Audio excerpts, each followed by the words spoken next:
let's do a real quick matchup preview. I know I missed the game, but you get what you get and you'll be happy for it. So, first up, me versus Kinch after a great victory last week for both parties. Really, you know, one of those stunning victories that will be talked about for the ages, winning 84 to 81. Both of us are going into this game with the possibility of being 2-0. Kinch has got off to a good start with Mike Williams scoring points finally, justifying the high pick spent on him. I think overall though, I'd probably favour myself in this matchup still. The Carson Wentz playing against Detroit is a good matchup, and then yeah, you've still got Diggs and Debo, who have both got more favourable matchups, and they did fine last week. They're going to do better this week. Running backs are a bit of a concern. Derrick Henry, he kind of shat the bed a little bit. Starting Naheem Hines, you're in a bad spot already. And yeah, Derrick Henry going against Buffalo, that's a tough defensive front. Receivers wise, yeah, I give myself a slight advantage, like I say. Brandon Cooks is fine. Hunter Renfrow did not get enough catches, to be honest. And Mike Williams, I'm glad that he's doing well now. And then, yeah, kickers and defenses, who really cares? Like, yeah, they exist. Like I say, give myself a slight advantage, and yeah, not much. I don't know. I don't think I'd make any other changes. Like, I mean, I would probably play Damian Harris over Naheem Hines, but I can see why going for the catches and stuff in Indy. So yeah, I'd pick myself to win that one. Next up, we've got Matt versus Jim. So Jim played Mahomes, who had a bit of a disappointing outing, and he needed a lot more points really to get himself started and put himself in with a shot of winning this one. Matt's running backs look like absolute smash plays, as does his QB. So Saquon is going to tear up Carolina, just like Kareem and Chubb did last week. And then Gibson is actually being used properly, playing against Detroit, who had 3 touchdowns scored against him on the ground. Sorry, 4 touchdowns scored against him on the ground. So he's a very good bet to actually score one, possibly quite early as well. So that's one to watch. Yeah, I definitely Kamara playing hurt. Will he get the same usage? I don't know. And then AJ Dillon, he's good. If he keeps getting the same volume he's getting, he's gonna score a lot of points for you. Receivers wise, AJ Brown, fucking hell, what a man. He is the only man Jalen Hurts will ever throw to. Yeah, absolute. Well played. You've done well there. And then Michael Pittman, if he plays, he should be fine. I think he's going to get a lot of usage this year, so practice-wise, I'm not worried if he misses. Just check the reports for Friday, for today, see how he did. On the other side, Sutton, Waddle, and Metcalf are all okay. They all got good volume last time, so yeah, the touchdowns will come for those guys. And yeah, I think Metcalf's got a pretty bad matchup, but I don't think you've got anything worth putting in. Tight ends, yes, you both have them. Schultz, you can probably move on from. I know he's predicted a lot, but it's Cooper Rush is his QB. That's just shit. It's just shit. And then yeah, good defenses with good matchups. I think Denver might be surprised by Houston though. Houston can score points. For Jim, you've got some decisions to make. Like I think you might. It's going to be a brave man who puts Rashad Bateman in over DK, but it's probably a move I would do. And then, yeah, it'd be an even braver man to put like Ramondre or Pierce in, or even Brees in. Put them in over Kamara if he's injured. Like even if he's not injured and he's playing, like that's a tough spot to be in. Overall, I think Matt should be a shoe-in to win this one. Saquon's going to absolutely smash, and Gibson should do well as well, which will, this powerhouse is just going to carry you to the victory. It should be a close run thing. I predict both of you at least going to get over 110, 120 points in this one. So yeah, Matt to get the win there, myself to get the win there.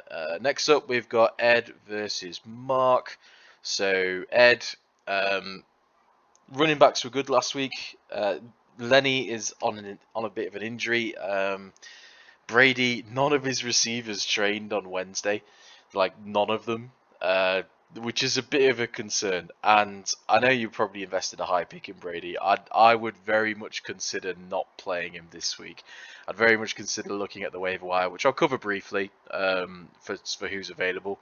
Jalen Hurts, yeah, he's gonna be fine. I know Minnesota defense is okay, but man, he looked very, very good throwing the ball to AJ Brown, and he's still running them in as well. So yeah, this is great.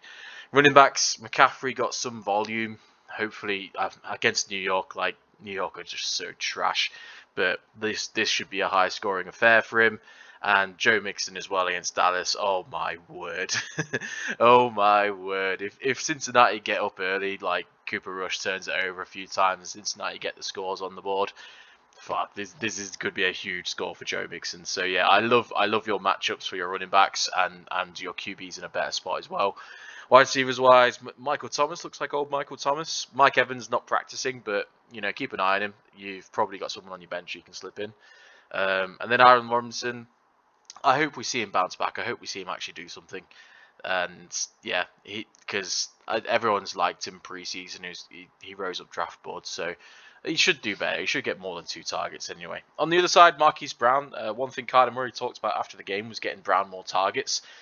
So look out for that. I think he'll be a very good play. And then Tyreek Hill, he's still Tua was a bag of shit, and Tyreek still made him look good. So that's going to be good points for you there. Elijah Moore, I do like Elijah Moore. I haven't checked who's the QB there. If it's still Joe Flacco, then he'll get good volume, and Cleveland are bad, so that's good. Overall, it's pretty even in terms of wide receivers. I'd probably, unless Mike Evans doesn't play, I'd probably give a very slight edge to Mark. A very, very slight edge to Mark. Tight ends, Kyle Pitts surprised me. Got some good volume last week, I think. But I mean, I still don't trust Atlanta. I don't think Mariota's going to keep that up every week.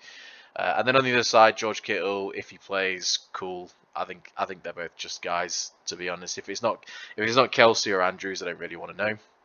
And then yeah, kickers and defenses. I like the New England matchup at Pittsburgh should be fantastic. And then yeah, Cleveland, like is quite interesting because if Elijah Moore scores, Cleveland suffers as well. So that's a good little matchup there. Yeah. So in terms of, you know, if Mike Evans can't go, you've only got Amari Cooper to go in. It's better than nothing, but I think that would swing it back towards Ed's direction. But yeah, I think I would trust Mark to come away with a victory on this one. So we're on myself, Matt, and Mark to get the wins. Next up, Numbnuts versus Connor. So 2-0-1 teams looking for their first victories. Poor Connor has had a really rough time, like injuries galore. It sucks. It really sucks, to be honest. Like, especially after week one. But you know, you've got a good matchup here, a very winnable matchup against Numbnuts. So don't lose heart just yet. Hopefully some of your guys can get off the injury report and be good to go. In terms of the matchup, like I love this the Kareem Hunt versus Nick Chubb matchup at the running back situation. I think Swift is slightly better than Connor, and I think Chubb, like, oh man, this is going to be so infuriating for you guys to watch. I think it goes from Hunt to Chubb. I think it swings the other way this time, but we'll wait and see. In terms of QBs, these are both just guys. I think they're both low end up QB ones, so it's probably about even. I like Derek Carr, to be honest, with the weapons he's got. He loves throwing it to Devontae Adams. So and the Stafford elbow injury is a bit of a concern. But yeah, not enough to really swing it either way. This really decides the matchup, to be honest. I personally think Nick Chubb bounces back and gets more touches and possibly runs in a long one, like runs in a 50-yarder. So, but if it gets near the goal line, Kareem Hunt's going to snipe you and just swing this the other way. In terms of wide receivers, I think you've got to give the advantage here to numbnuts. Like Terry and Judy both got good volume from their QBs. Jerry Judy especially, like if he gets into open ground, he's gonna get a lot of yardage. And CeeDee Lamb, so he got 11 targets, really caught 2 of them. He's like the last man standing there in Dallas, really, at the wide receiver. I think he'll struggle, but it's very, very brave to take him off of your lineup. So I understand why you're keeping him in there, but don't expect too much. T. Higgins, if he gets healthy, is great. Drake London surprised me as well. Got a lot of catches, which is fine for PPR. But again, I don't really trust Mariota long term.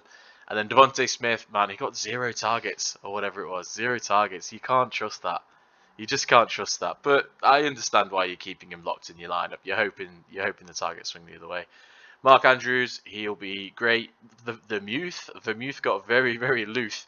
I think he gets a lot of targets and a lot of catches, which is what you want at your tight end position. And then, yeah, Rams versus Atlanta, that defense, that is strong. That is a strong defensive choice there. I would probably give the edge. Oh God, this is tough. I give the edge to Numbnuts. I really do. I think it's gonna be down to. I think Devontae Smith disappoints here. I think if T Higgins doesn't play, especially even if he does play, he's like that man did not know where he was last week. So I think that's a real problem. And yeah, I would put Numbnuts slightly ahead. I think Connor can absolutely sneak a win though, and if it happens, it's probably because Rams are getting like pick sixes against Mariota. So yeah, it is a real tough one, Um, yeah, and then in terms of, I think you both probably got your strongest lineups out there.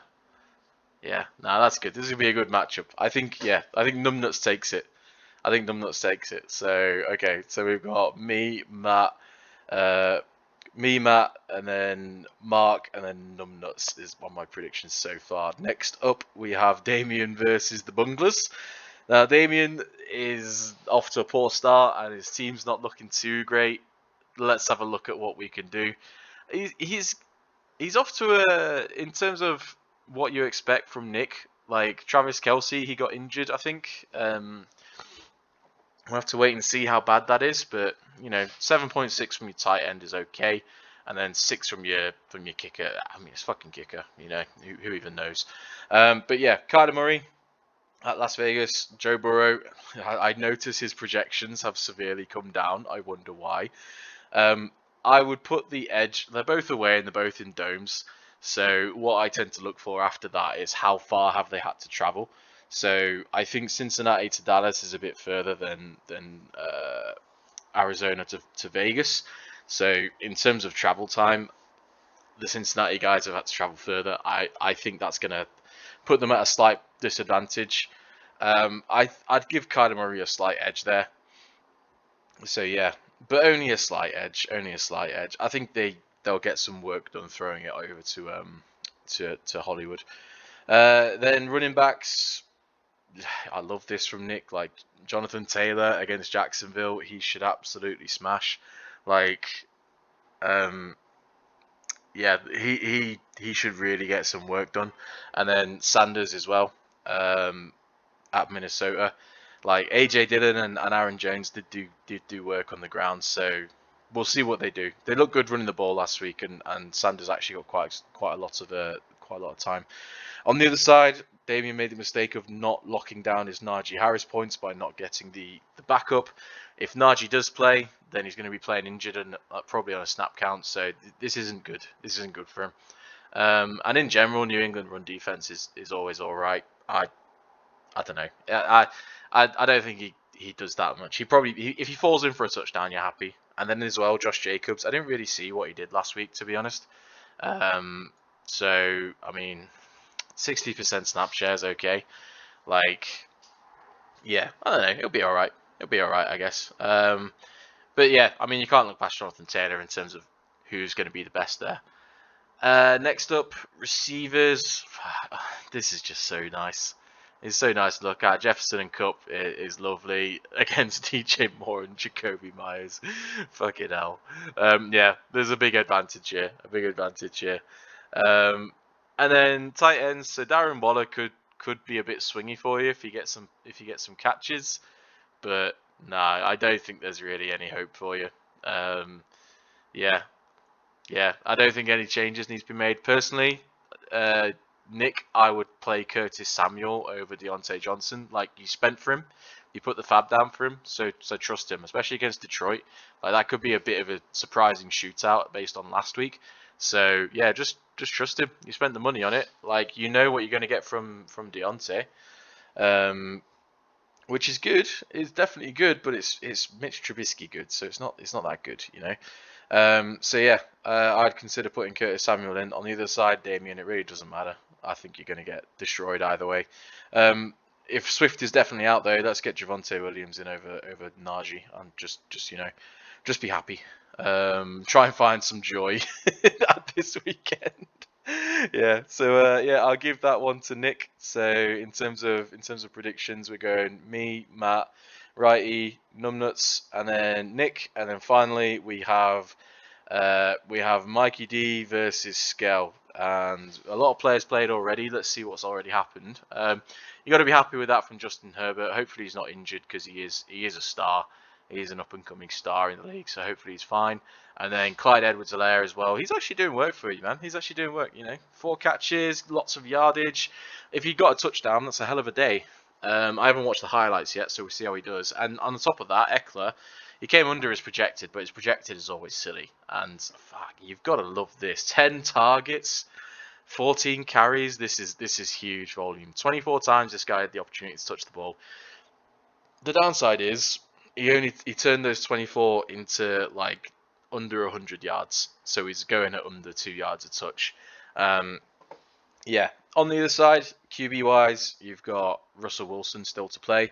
Aaron Jones as well. He's sorry, let's finish Russell Wilson. Like, he didn't look great, really, and the coaching is concerning in Denver as well. What they were doing on that last drive is just diabolical, really. So, but I mean, it's Russell Wilson. He'll at least match what Herbert does, I expect. And then yeah, Dalvin Cook, Philly. I want to say a better run D than GB were last week, Green Bay. But I mean, Detroit were running all over them. So who knows? Dalvin Cook should hopefully smash. And then Aaron Jones as well. You've really got to hope for an uptick in touches from Aaron Jones. Otherwise, I might be looking at getting off that one. Yeah, very, very even in the running back room. I'd probably give a slight edge to Mikey. And then in terms of receivers, Mike's off to a terrible start, which is great for Skell. Juju not got many catches. But Devontae Adams is probably going to catch like 15 balls for like 130 yards and a touchdown. So not good for you. And then Gabe Davis as well he's looking like a superstar, to be honest. So he's going to catch a lot of balls as well. On the other side, Jamar Chase, Amon-Ra St. Brown, Devin Duvernay, man. Like, okay, look, this is why I tried to cover this last time, but this is why it's a bad decision and it's not really like repeatable. 52% of snaps, so he's only on the field half the time, and then he only got 4 targets out of that. So in terms of how many plays he was on the field for and how many times he got targeted, like you're relying on him on that to continue, I guess, which it might do. It might do. Will it be for touchdowns every time? Probably not. And is he guaranteed to be on the field in key situations? I mean, 52% snap share says no. So yeah, I think you're gambling on not a lot of volume, and I don't like that. But if that's what you like, cool. I haven't looked at your bench, so I don't actually know what we're comparing with. Like, I don't know. I'd probably look at Ayuk and Julio. If Julio's playing, like, get him in your lineup over Devin Duvernay. Don't chase last week's point scale. Let's get let's look at what's a good situation and who's getting a lot of snap counts and snap shares. Overall, I think this is actually pretty even. I think Juju whiffing probably gives the advantage now to Skell. Jamar Chase at Dallas, he's gonna, yeah, come on. This is touchdown city for him. And then Amon-Ra looked like an absolute beast. He's carried on his form, so yeah, he should get a lot of catches as well. I'd probably give a slight edge here to Skell. Tight end, I love what Skell's done here. Tyreek Hill, lovely. Like, fuck it, you've got a QB at your tight end spot, a QB / running back / tight end. So yeah, just enjoy the ride on that one. Like, if he does anything, it's either going to be 0 or it's going to be like 15 points. So yeah, I love that play. I love the swinginess of it. It's great. And then on the other side, you've got Zach Ertz. So he was unhealthy going into last week. Supposedly he's good to go now. So yeah, it's a good little spot there. Kickers, you both have one. Good job. Defenses, Scale, you need to make a change here. Tennessee at Buffalo is not a smart play to make. And then yeah, in terms of your bench spots, like you're already locked in. I don't think there's anything to change here. Yeah, you're probably all on your your best teams unless anything gets injured. So yeah, this is a tough one. This is a really tough one. I'm gonna call this as a bit of an upset because I think Skell can improve his team a little bit more still, so he can improve his defense. I'm gonna put Skell down for a win. I think Skell gets it done. I just love I like his matchups with his wide receivers. I like his opportunity he has with his defense, and I like that Tyreek Hill is probably going to do more for him. I think Devin Duvernay will let you down if you leave him in. So yeah, but outside of that, like fuck it, I think you can get it done. Scale, let's go. So yeah, those are my picks. Me, Matt, Righty, Numbnuts, Nick, and Skell. I think those are going to be our winners this week. And then, yeah, let's look at free agency. So in terms of if you do need a QB, which I don't think anyone does, I don't think anyone needs to make a change except for me, which I already did. Kirk Cousins at Philadelphia, I'm not sure I trust that. I think he could be in line to get quite a lot of sacks. Matt Ryan at Jacksonville, he didn't do great last week, to be honest. Justin Fields, yes, I would consider playing him mainly for the rushing. I think he could run quite a lot against GB. You know, a mobile guy, he'll run around and get some first downs, which gives him a good baseline. Outside of that, you could do Trevor Lawrence. He's overthrown on a couple of touchdown passes last week. If he gets that in line, he could suddenly be good, and he's got the rushing upside as well. So yeah, I think Trevor Lawrence. After that, there's no one really worth looking at. Mariota, if you want an absolute dart throw. Running backs, we left Rex Burkhead out there, but like if you are truly desperate, so Kinchy could potentially look at this. Like he got 70% of the snaps, and then he got 14 attempts. The yards per carry is not great, and then 8 targets. Like again, this guy had the opportunity to touch the ball 22 times, and they probably only got 60 snaps in the game. So this guy's touching the ball for half the snaps for Houston. That's insane. The guy's 32. This is just the dumbest thing I've ever seen. But yeah, I think he could potentially surprise and possibly fall in for a touchdown. If you're desperate, there's something to consider if injuries get you. I don't think there's anyone else worth stashing. Davis Price is probably worth sneaking onto your bench if you've got the late out or something. So if someone goes out, put them in your IR slot, put Davis Price on your bench. We don't know what's going to happen in the San Francisco backfield. We don't know who's going to come out as the actual RB1 now that Elijah Mitchell's dead. So yeah, I think he's worth a shout. Put him on there, see what happens. Then yeah, outside of that, you really you could look at Drake. He did okay.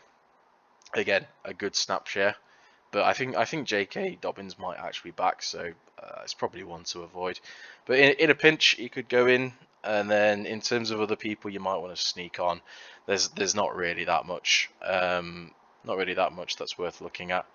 So yeah, I think you can, Rex Burkhead just for the volume. Which is just ridiculous. I think we've all done a good job avoiding him, but someone's going to be stupid enough to pick him up. Zach Moss, I would avoid. I don't want a Buffalo running back on my team. Kenny Drake in a pinch, yes. Gainwell, I don't. Again, 3 different running backs scored touchdowns for Philly. That's not going to happen every week. So you're basically rolling the dice on which of the 3 you have scoring a touchdown. I don't trust it, so I'd just stay away. And then yeah, Davis Price purely to sneak on, and again Madison as well. Any backups if you get a free roster spot, sneak it on and see what happens on the games. Wide receivers wise, so Palmer, I think someone's been a bit naughty here, but yeah, that was a nice stat line. I was saying I was thinking of picking him up in another league, but someone else got to him before me. That's okay. That could have been starting for someone, but yeah, I didn't do the video in time. And then you've got McKenzie. I wouldn't bother with McKenzie. I think the Bills. I've got too much to feed there. So yeah, I think that's one to leave. Nico Collins could be worth a stash in Houston that if they keep doing good. If anyone wants my dregs, Corey Davis or Miko Hardman, help yourself, that's fine. Yeah, outside of that, it's like you're basically looking at spot starts and dart throws, really. Zay Jones, he got a lot of volume last week, so he could be worth a pickup. And, I mean, he's just 83%, 9 targets. He's just sat there. He could be worth putting on the end of your bench and just hope that Trevor Lawrence turns into a beast. You could put him in. But yeah, and then Kenny Golladay, apparently he did something last week. Fucking hell, man. I hate Kenny G. He's a shit house. Nelson Aguilar, he got a lot of he got some play, but I don't know. Mac Jones in New England is a bit shit, so probably avoid that one. Anything else worth looking at? No, not really. Not really. I think yeah, you can probably. I did like this rookie, but he got a concussion. All right, fair enough. Yeah, no one else really worth looking at. I think Josh Palmer, like as soon as Keenan Allen's back, his value's gone. And then yeah, Russell Gage is yeah. There's no one else really worth talking about here. Maybe Nico Collins, slip him on your bench. Cool. Tight ends, if you're really desperate, like Tyler Higbee actually got quite a big like he played all the snaps and got 11 targets. So if you just want a guy who's going to potentially get targets, I think those targets go to Allen Robinson next week because he should be a bit more explosive. But if you want him, he's there. Tonyan as well. Tonyan, he looked okay coming back from the Achilles injury. And then, yeah, Hayden Hurst as well. Lots of snaps and lots of targets, and that's what you want from your tight ends. You want targets and catches and yards, because that's how they give you a little baseline of a score. So yeah, I fucking hate tight ends. There's no point in them. Anyway, yeah, that's the breakdown. Hope you enjoyed it. Just to reiterate, my picks are me, Matt, Righty, Numbnuts, Nick, Skell. Best of luck to everyone in week 2. And yeah, hopefully my poachies do not disappoint this week, but I am sure they will.